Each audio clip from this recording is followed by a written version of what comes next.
Singapore की ये खूबसूरत स्काईलाइन है और इस नेटकॉन में हम बात करने की कोशिश करेंगे भारतीय रियल एस्टेट के बारे में। यहाँ से हम क्या सीख रहे हैं, वहाँ पर कैसे इम्प्लीमेंट कर रहे हैं, चुनौतियाँ क्या आ रही हैं, चैलेंजेस क्या क्या हैं और अपॉर्चुनिटीज़ कितनी बड़ी बड़ी हैं, इन सारी चीज़ों को समझने की कोशिश करेंगे। हमारे साथ दो खास मेहमान हैं। राम रेड्डी सर हैं जो कि प्रेसिडेंट इलेक्ट हैं क्रेडाई के, और अनुज पुरी सर हैं जो कि चेयरमैन हैं एनारॉक के। तो अनुज सर और राम सर, बहुत स्वागत है आपका जी बिजनेस पर। सबसे पहले तो राम सर आपसे, क्योंकि क्रेडाई नेटकॉन हर साल हम बाहर करते हैं, इंटरनेशनल लेवल पर करते हैं, अलग अलग लोकेशन पर करते हैं। मुझे लगता है रियल एस्टेट के लिए सिंगापुर ने एक अलग बेंचमार्क सेट किया हुआ है। हम कब इंडिया में ये बेंचमार्क सेट कर पाएंगे? Yeah, I mean, you are absolutely true. So अभी 15 साल में पहले मैं when सिंगापुर को आया था, I mean, I was amazed. मतलब देख के अभी इंडिया में भी हो रहा है, whether it may be Mumbai, Bangalore, Hyderabad. You see Hyderabad also how skyscrapers कितना आ रहा है अभी. So बदल रहा है. It's not that Singapore earlier was बहुत गैप था, but of course even today भी discipline में we have to learn many things from this place. Anuj sir, एक बड़ा इंपॉर्टेंट सवाल ये होता है कि हम जब इंटरनेशनल लोकेशंस पर आते हैं, ये स्काईलाइन देखते हैं, तो हमें अपने लीडर्स में भी, अपने वहाँ पर भी ये विज़न दिखता है। ऐसा नहीं है, अगर आप टॉप चाहे पॉलिटिकल विज़न देखिए तो टॉप लीडरशिप में वो विज़न दिखता है। इनफैक्ट हम देखें तो प्राइवेट डेवलपर्स की टॉप लीडरशिप में वो विज़न दिखता है, लेकिन वो नीचे हायरार्की में आते आते कहीं वो विज़न खो जाता है। इसीलिए हमने देखा कि दिल्ली में एरो सिटी है या मुंबई में बीकेसी है, ऐसे बहुत सारी अच्छी लोकेशंस हैं, लेकिन वो बाकी शहरों में क्यों नहीं इम्प्लीमेंट हो पाता है? बहुत अच्छी चीज़ बोली है आपने दीपक। इसके अंदर इज़ दैट कई कई सिटीज़ के अंदर, जैसे मुंबई में बीकेसी हुआ, या दिल्ली के अंदर एरो सिटी हुआ, या जैसे हैदराबाद में राम ने बोला द गच्चीबौली जो है, वो आप देखोगे तो वो उस टाइम पे स्काईलाइन जो है ना, वो बिल्कुल ऐसे लगता है सिंगापुर जैसी है वहाँ पे। बट जैसे ही आप उधर से माइक्रो मार्केट से बाहर निकलते हो तो आपको लगता है कि हम सिंगापुर से कहीं और चले गए हैं। तो मेरे को लगता है दो तीन चीज़ें हैं इसमें दीपक। एक तो थोड़ा एवोल्यूशन है, सो टाइम लग रहा है इसके अंदर। Is also India is big, massive compared to some of these geographies, जैसे सिंगापुर वगैरह है। इसके अंदर कंट्रोल है, you can do easily. It is a smaller city, newly developed. हमारी जो सिटीज़ हैं काफ़ी बड़ी हैं, काफ़ी पुरानी है, तो उसका इंफ्रास्ट्रक्चर जो है वो अपग्रेडेशन के अंदर काफ़ी हमारा लग रहा है। सेकंड इज़ के हमारे यहाँ पे दोनों का, मैं बोलता हूँ, इक्वल फॉल्ट है। इट इज़ नॉट ओनली कि जो लोकल गवर्नमेंट है वहाँ पे they are not putting in the effort. Is I also think, जैसे राम ने बोला, that the cleanliness of the people as well Deepak. यहाँ पे आप देखो, सड़क पे चलो, एनीबडी, किसी से अगर रैपर भी गिर जाता है तो वो रुक के उठाता है। राम सर, आप एक एमओयू किया है सिंगापुर गवर्नमेंट के साथ में, तो वो एमओयू की डिटेल कुछ बताइए। क्या टेक्नोलॉजी ट्रांसफ़र लेंगे, क्या ग्रीन बिल्डिंग को लेकर आप पहल करने वाले हैं इंडिया में? Yeah, this is, I mean, very good sign. I mean, अभी जिधर, I mean, जो सिटी में हुआ है, अभी जैसा बताया, so this city is only small city when you compare with India. The city itself is a country. इधर में जितना डेवलपमेंट है, so everyone is involved in this. मतलब technology, highest technology, you name anything, so Singapore में available होता है। so उसका advantage लेने के लिए now CREDAI is putting their best efforts उसका टेक्नोलॉजी ट्रांसफर में। एंड ग्रीन बिल्डिंग का बिग रेवोल्यूशन है अभी फ्यूचर में। अभी जैसा आप देख रहे हैं ना, वेदर का पोजीशन कितना हो रहा है, अभी सडनली क्लाउड बस्ट होता है, lot of damage is being happening across the, specially India में, और भी पता वर्ल्ड में भी हो रहा है, बट इंडिया में भी हो रहा है। सो उसके लिए कुछ तो भी करना है अपन। अभी एक सेशन हुआ था, how to reduce the area of construction by using AI। 20% area can be reduced. वो उससे क्या होता है, आई मीन कंस्ट्रक्शन जितना same facilities we are giving, it lesser space, lesser construction, but you are not compromising anything. Parking वही होता है, construction होता है, फैसिलिटीज वही होता है, but using technology. So these technologies can be adopted by these countries. Anuj sir, मेरा आपसे सवाल ये होगा कि हम देख रहे हैं कि यहाँ का जो पॉलिसी लेवल है वो बिल्कुल डिफरेंट है। हमने सिडनी में हमने देखा कि होटल के नीचे से हाईवे जा रहा है। हमने बहुत सारी ऐसी चीज़ें देखी पॉलिसी लेवल पर जिस पर अलग सोच देखी गई, डेवलपमेंट को सबसे ऊपर रखा गया और साथ में जो नॉर्मल सिटीज़न हैं उनको सबसे ऊपर रखा गया, उसके हिसाब से डेवलपमेंट हुई है। हमारे वहाँ पॉलिसी क्यों इतनी तेज़ी से नहीं बढ़ पाती है? अभी अगर हम देखें, रिसेंटली रेरा को आए हुए 8 साल हुआ है। अब एक यूनिफाइड पोर्टल बना है जो कि शायद पहले साल से बन जाना चाहिए था। तमाम अलग अलग राज्य के रेरा उसमें एक साथ सम्मिलित होते, 8 साल बाद हम एक यूनिफाइड पोर्टल बना पाए हैं। तो पॉलिसी लेवल पर हमारी जो व्यवस्था है इतनी लचर क्यों? आई थिंक बहुत अच्छा पॉइंट आपने पूछा दीपक। इसके अंदर मेरे हिसाब से 3 इसमें इश्यूज हैं जो ये प्लेग कर रहे हैं इसको। एक इशू है कि अगर आप अर्बन प्लानर्स को देखोगे दीपक हमारे, तो अर्बन प्लानर्स के पास इतना ज़्यादा इंटरनेशनल एक्सपोजर नहीं है। वो इंटरनेशनल एक्सपोजर बहुत ज़रूरी है। जैसे आपने बोला कि ऑस्ट्रेलिया के अंदर होटल के नीचे से हाईवे जा रहा है, आबू धाबी में होटल के नीचे से F1 ट्रैक जा रहा है। अभी ये सिंगापुर में जहाँ पर हम हैं, यहाँ पे 2 हफ्ते में F1 रेस होगी सिटी के अंदर वहाँ पे।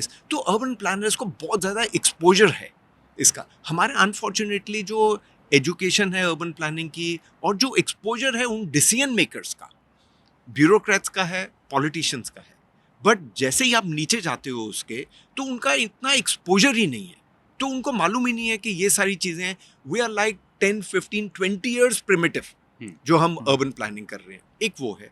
सेकेंड इज जो स्टेक होल्डर्स हैं वो थोड़ी मस्ती भी करते हैं। डेवलपर्स हैं, थोड़े स्टेक होल्डर्स हैं, वो उसको थोड़ा सा एक्सटेंड कर देते हैं। लॉ इतने तक है तो उसको थोड़ा सा और एक्सटेंड कर देते हैं।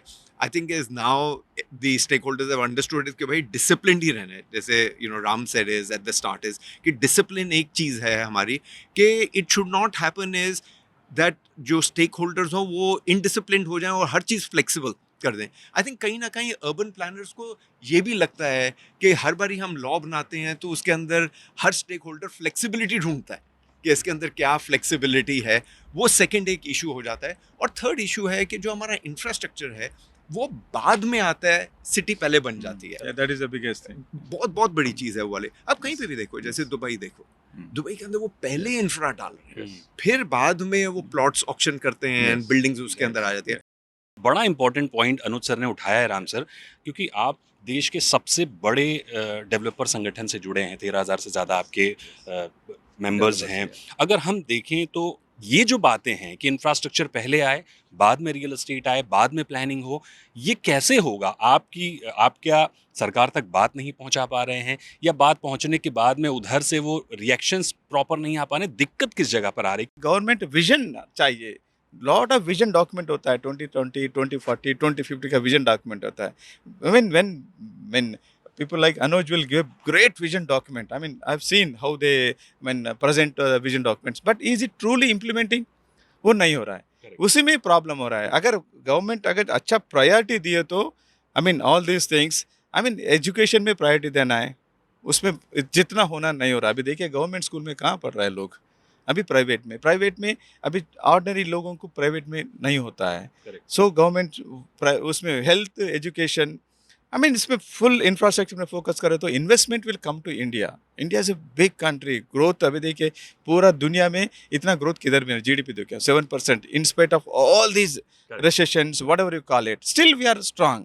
सो आई थिंक गवर्नमेंट का सोच, जो सोच रहा है वो इम्प्लीमेंट करना है। सोच बदलना नहीं बोल रहा हूँ, सोच रहा है इम्प्लीमेंट करना है। एग्जैक्टली यही इंपॉर्टेंट पॉइंट है। और आपकी जो बात है उस पर अनुज सर का भी डेटा है कि अगर हम देखें जीसीसीज का ही डेटा अगर हम देखें तो करीब 1900 जीसीसीज आज हमारे पास हैं, जो आने वाले समय में एक बड़ा चेंज और एक बड़ा बदलाव देख रहे हैं हम। आप ही की रिपोर्ट हमने देखी थी। इसको अगर हम देखें सर जीसीसीज के एंगल से, गवर्नमेंट अगर इस पर फोकस करे, जीसीसीज को और बढ़ावा दे, रियल एस्टेट को और बढ़ावा दे, तो ये जो अभी हम उम्मीद कर रहे हैं कि 7% जीडीपी में हिस्सा है, वो अगले 10 सालों में 15% करने का प्रयास है। इस विजन में सबसे बड़ी चुनौतियां क्या हैं जिन पर सबसे ज़रूरी ध्यान देने की ज़रूरत है, सबसे पहले ध्यान देने की ज़रूरत है, ताकि ये सेक्टर, क्योंकि सर 250 से ज़्यादा इंडस्ट्रीज़ को ये सेक्टर लेके चलता है, तो आपके एंगल से किन चीज़ों पर तुरंत ध्यान देना चाहिए और उसके इम्प्लीमेंटेशन का क्या तरीका अपनाना चाहिए, वो बताइए सर। दोनों अलग अलग क्वेश्चन आपने पूछे दीपक। पहला तो जीसीसी का पूछा है, एंड सेकंड इज के भी रियल एस्टेट के लिए क्या क्या होना चाहिए हमारे को as a contribution, so that ये और इवॉल्व हो जाए और कंट्रीब्यूट करे टू द जीडीपी। जीसीसी के अंदर Deepak, it is absolutely crazy the amount of outsourcing that is happening, ना सिर्फ अमेरिका से, यूरोप से, एशिया से। जैसे राम ने बोला कि ये सब आ रहे हैं इंडिया के अंदर, नॉट फॉर कॉस्ट आर्बिट्राज। अभी दीपक पहले होता था कि हम सस्ते हैं तो इसलिए आज आ रहे हैं ब्रेन के लिए, टैलेंट के लिए। वो टैलेंट ही इनको नहीं मिल रहा वहाँ पे। हमारा आदमी इतना हार्ड वर्किंग, इतना एजुकेटेड, इतना सिंसियर, डेडिकेटेड, जो आउटपुट दे रहे हैं ना, वो इनको वेस्टर्न वर्ल्ड में मिल ही नहीं रही है। इट इज सेकेंडरी के वो सस्ता भी है, कॉस्ट आर्बिट्रेज। पहली बात है वो टैलेंट के लिए आ रहे हैं। आप इनकी सिटी देखो, हैदराबाद में देखो, वहाँ पे क्रेजी, मतलब आप लगाओ इस साल 11 मिलियन स्क्वायर फीट, मतलब 1.1 करोड़ स्क्वायर फीट लीजिंग होगी सिर्फ न्यू ऑफिसेस की। Office, Deepak, is a bad word in America कि कोई ऑफिस लीज ही नहीं कर रहा वहाँ। और इंडिया के अंदर एक सिटी में, टोटल इंडिया के अंदर तो 80 मिलियन स्क्वायर फीट होगा, 1.1 करोड़ इनकी सिटी में ही है सिर्फ। ऐसे ही बैंगलोर है, पूना है, चेन्नई है। तो ये सारा जितना भी टेकअप हो रहा है, ये जीसीसीज आ रहे हैं और ये टैलेंट के लिए आ रहे हैं। तो आपका सवाल है कि गवर्नमेंट को क्या करना चाहिए इसके अंदर? 2-3 चीज़ें हैं। पहली बात है कि इंफ्रास्ट्रक्चर प्लीज़ आप बनाते रहो। वहाँ पे बिल्डिंग बहुत अच्छी केपेबल बनाते हैं। इनका हाईटेक देखो, गच्चीबोली, रात को ना दीपक वो ऐसे लगता है न्यूयॉर्क सिटी है। वहाँ पे इतनी lights, sky scrapers, beautiful parks that they have developed वहाँ पे। सो एक तो फिजिकल इंफ्रास्ट्रक्चर गवर्नमेंट को देना है। सेकेंड इज, जैसे राम ने बोला, एजुकेशन के अंदर वो कंटिन्यू करना है। सेकेंड आपका सवाल था कि रियल एस्टेट को कैसे, 250 इंडस्ट्री हैं इसके ऊपर dependent, it's a big contributor to the GDP. तो कैसे इसको और उत्साहित करना चाहिए ताकि ये और कंट्रीब्यूट करे। आई थिंक इसमें भी वही 2-3 चीज़ें हैं। एक तो जो अप्रूवल प्रोसेस है इसका, इसको आप ट्रांसपेरेंट और कर दीजिए इसके अंदर। इस सेकंड इज फिजिकल इंफ्रास्ट्रक्चर, इनके लिए भी बहुत ज़रूरत है वहाँ पे। एंड थर्ड इज जो कैपिटल आ रहा है इंडिया के अंदर, जो फॉरेन से कैपिटल आ रहा है, उसको थोड़ा ईज और होनी चाहिए। Those are the 3 things that I will say. बाकी demand is phenomenal at this moment in time. I must also compliment Deepak के developer community that they are becoming very well governed. बहुत discipline आ रहा है।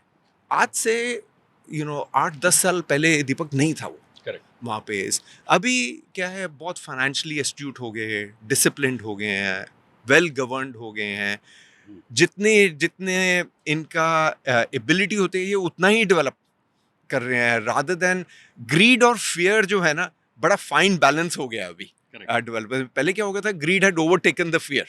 आज की date पे बड़ा fine balance हो गया। So from a government perspective I will only say is, please bring more transparency in your approvals, please continue to build infrastructure, physical infrastructure. And third is जो overseas capital आ रहा है, उसका थोड़ा और ease कर दो।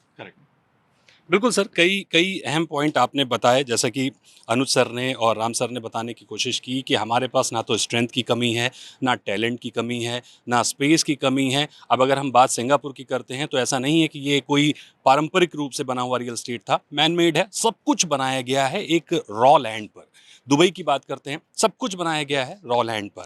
तो जब वहाँ पर एक रॉ लैंड पर, एक मरुस्थल में, रेगिस्तान में इतनी शानदार सिटी बन सकती है, तो हम यहाँ से जो सीख रहे हैं, जबकि हमारे पास पारंपरिक शहर हैं, हमारे पास अपना टेस्ट, अपना फ्लेवर है, क्यों हम उनको कॉम्प्लीमेंट करते हुए रियल एस्टेट को डेवलप नहीं कर सकते हैं? कमी है इच्छा शक्ति की, कमी है ट्रांसपेरेंसी की, कमी है इन्वेस्टर्स को आकर्षित करने की। बहुत सारी चीज़ें हैं जो करने की ज़रूरत है भारतीय रियल एस्टेट में। सिर्फ बात करने से काम नहीं चलेगा, एक्शन लेना पड़ेगा, लाइन ऑफ एक्शन तय करना पड़ेगा, टाइमलाइन तय करनी पड़ेगी, और उसके बाद ही चीज़ें हो पाएंगी।